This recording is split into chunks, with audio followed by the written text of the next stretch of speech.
हैं जो तुम्हें भी मानने पड़ेंगे। हाँ। मम्मी, मुझे रीति रिवाज से कोई दिक्कत नहीं है, पर ऐसे नियम जिनका कोई मतलब ना बने, वो तो गलत है। हाय, देखो तो, अरे घर आए एक दिन पूरा नहीं हुआ और सास से जुबान लड़ाना भी शुरू। नहीं हो, बहू हो, अपनी हद में रहना सीख लो। हाँ। इतने में विकास भी वहां आ जाता है। माँ, मुझे लगता है शिल्पा को घर रहने की जगह दुकान चलना चाहिए। इसकी नई चीजों की समझ और सोच हमारे बिजनेस के लिए बहुत अच्छी रहेगी। बेटे की बात सुनकर माँ को बहुत गुस्सा आ जाता है। अच्छा, अरे बीवी के आते ही तेरे तो सुर बदल गए। अगर ये दुकान जाने लगी तो गांव में क्या इज्जत रह जाएगी हमारी है? लोग क्या कहेंगे? ये कहीं नहीं जाएंगी बस। हाँ। माँ के आगे और कुछ बोले बिना विकास वहां से चला जाता है और सास शिल्पा को घर के कामों में लगा देती है। उसी रात विकास और शिल्पा साथ बैठकर बातें कर रहे होते हैं। मम्मी ऐसा क्यों सोचती हैं कि औरतें कुछ नहीं कर सकती, और उन्हें लोगों की इतनी चिंता क्यों है?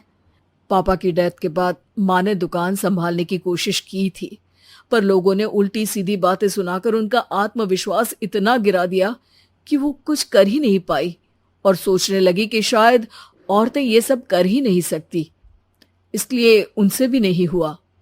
लोगों की यही तो दिक्कत है, उन्हें अपने से ज्यादा दूसरे की जिंदगी में स्वाद आता है। वैसे लोग जिनसे डरते हैं ना, उन्हें ही तोड़ने की कोशिश करते हैं। आप फिक्र मत करो, मम्मी की सोच बदलने का तरीका है मेरे पास। और अगले ही दिन से शिल्पा अपनी सास की सोच बदलने और लोग क्या कहेंगे के डर को खत्म करने की जद्दोजहद में जुट जाती है। मम्मी, आपको पता है, गीता बबीता, अरे जिनके ऊपर दंगल फिल्म भी बनी है, मैं फिल्म बिल में नहीं देखती। हाँ। वो हरियाणा की लड़कियां हैं, दोनों रेसलर हैं। उन्होंने जब ये शुरू किया था ना, तो लोगों ने बहुत बातें बनाई, बुरा भला बोला, मजाक भी बनाया, लेकिन उन्होंने ना किसी की सुनी, ना अपने ऊपर से विश्वास खोया और ना ही हार मानी। और देखो आज किस मुकाम पर है। अरे तो ये सब मुझे क्यों सुना रही है? हाँ। नहीं नहीं, बस ऐसे ही, हमें अपने आसपास की खबरें तो रखनी चाहिए ना। ऐसा कहकर शिल्पा अपनी सास को सोच में डालकर वहां से चली जाती है।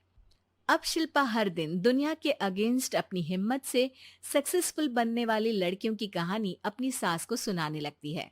इसी तरह कुछ समय बीत जाता है। और माँ, आजकल बहुत चुप चुप रहती हो, सब ठीक तो है ना? बस कुछ सोचती रहती हैं, इसीलिए ज्यादा बोल नहीं पाती। ऐसा क्यों हुआ माँ, कोई दिक्कत है क्या? अरे तेरी पत्नी ही दिक्कत है। है? मैंने क्या किया? अरे रोज मुझे कुछ समझाने के मकसद से एक नई कहानी सुनाती है, पर खुद नहीं जानती कि मुझे सब पहले से पता है। हाँ। तो फिर दिक्कत क्या है माँ? लोग क्या कहेंगे? अरे उनका तो काम ही है कुछ ना कुछ कहना। आप ये सोचो कि उन्हें नजरअंदाज करके हम साथ मिलकर किस ऊंचाई पर पहुंच सकते हैं। बेटे और बहू की बातों से सोच में पड़ी माँ वहां से चली जाती है।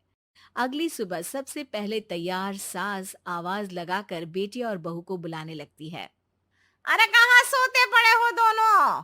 किसी को घर में कोई काम नहीं है क्या? हाँ। सास की आवाज सुन शिल्पा भागती हुई कमरे से बाहर निकल आती है, जिसके पीछे विकास भी बाहर आ जाता है। मम्मी, आप इतनी सुबह तैयार होकर कहाँ जा रही हैं? अरे किसी नई शुरुआत से पहले भगवान का आशीर्वाद बनता है या नहीं? मैं सीधा दुकान जाऊंगी, तुम काम निपटा कर आ जाना है। सास की बात सुन शिल्पा और विकास खुशी से फूले नहीं समाते। ये हुई ना मेरी माँ वाली बात। पूरा परिवार मिलकर दुकान पर काम करने लगता है, जिसमें विकास और उसकी माँ दुकान संभालते हैं, तो शिल्पा काम को ऑनलाइन डाल शहर और इंटरनेट का काम संभालने लगती है, जिसे देख गांव में लोगों के बीच गॉसिप शुरू होते देर नहीं लगती। और अब क्या विकास भाई, अकेले काम संभल नहीं रहा था तो नौकर रख लेते, और तो को यहाँ लाने की क्या जरूरत थी? इन्हें घर में जो काम बोलो वो तो सही से करती नहीं, यहाँ आकर तो तुम्हें डुबा ही देंगी। अरे भाई साहब, अगर आपके घर की औरतें सही से काम नहीं करती ना, तो हमें उससे कोई लेना देना नहीं।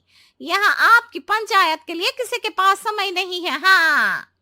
करारा जवाब सुन बातें सुनाने आए लोग मुंह लचकाए उल्टे पैर वापस चले जाते हैं। वाह मम्मी, ये तो अब दोबारा कभी भूल कर भी यहाँ नहीं आएंगे।